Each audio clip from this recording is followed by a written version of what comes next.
Step 4 to me was this.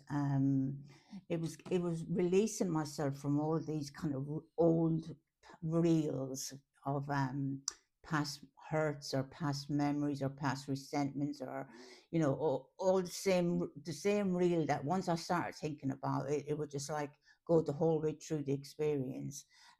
That's how I lived in them. I didn't actually realize that that was happening, but that's what it was.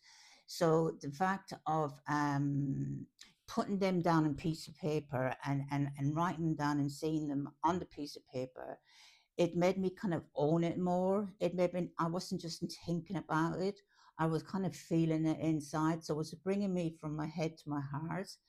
And the reason that the tidbit that I would give for this, the main tidbit, would be to also give as much time to your assets of character as much as your defects, like your assets at times of when you've been caring with somebody else. Put that down, because that's it. You have to see yourself in them. That you can't. For me, I couldn't hold the defects. Without them sinking me. If I didn't hold the assets as well, I needed to hold both of them together.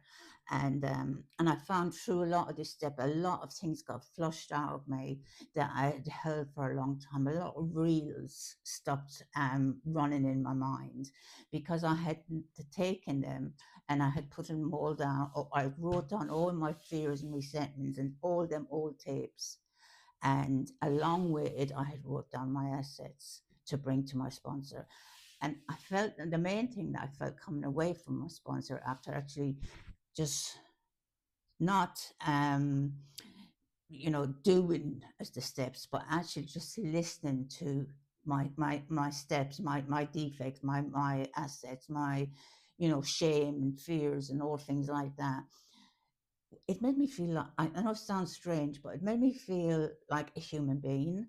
One, it made me feel like I had assets and defects, yes.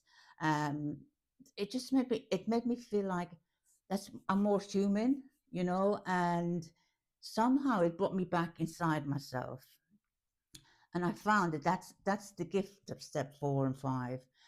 It's the gift. It's like you come home to yourself. You're not in your head thinking and living in that world. You're actually sitting down and actually looking at things straight on the face.